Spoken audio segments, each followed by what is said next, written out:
And what made you and Emma want to extend your stay here? When we first arrived, we were interviewed by FITV, and we said at that time how excited we were to be here. That feeling has not gone away. Indeed, in many respects, I'd say it's become ever more exciting because these are exciting times for the islands. There's a lot happening. The trajectory is very much something that I think is positive. And to be part of the island story, for want of a better expression, is a real privilege. And 3 years didn't feel long enough. And like you say, there's tons of stuff that's always going on in the islands. So far in your stay, what would you say are the highlights? It's very difficult to answer that. I think learning about the islands has been one of the enduring pleasures for me.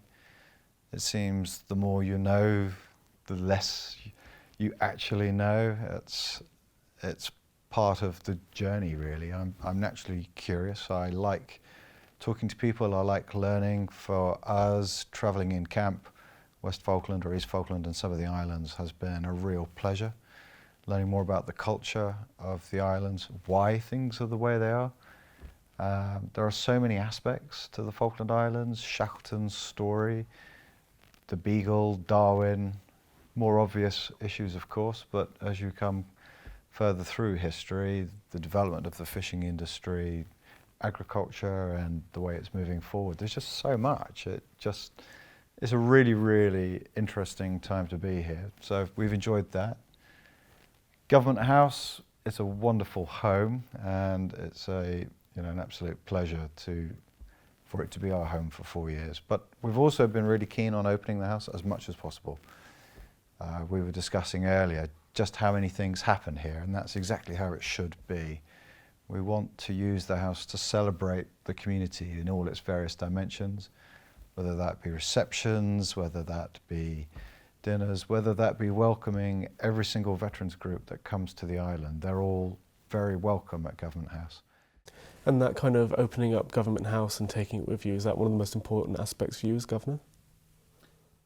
I think it is. The Governor also has the privilege of being Her Majesty's representative and being on parade at key national events, and that is something you feel very strongly.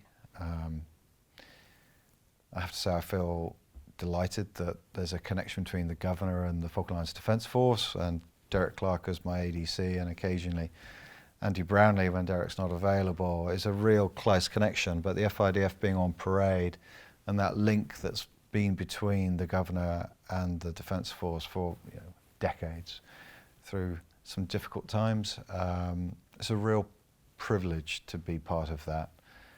Yeah, it's a pleasure. I think genuinely that's the way I feel. It is a pleasure. I suppose the other thing I would say, looking forward, as you're aware, I hold two roles. I'm also Her Majesty's Commissioner for South Georgia and the South Sandwich Islands, and that as well is a fantastic opportunity to be part of the recovery of those islands from man's unbridled exploitation. Is a humbling thing. The wildlife there is just mind-blowing, incredible. Yep, you don't have to look too hard in the Falkland Islands when you see incredible wildlife, seals on the beach, penguins, albatross colonies. Being part of it is great. Obviously you've extended another year now. What are you planning on doing during the rest of your time here? The role of the Governor is largely one of providing assurance that the Constitution and the principles of good governance are being met, and continuing to be a part of that, working with the public service, who I think do a fantastic job in turning legislation into really, really good social policies. I think it's very clear the community is prospering. One of the constant discussions I have with veterans when they come is how far the islands have moved, and it's transparent, it's absolutely palpable, you can see it.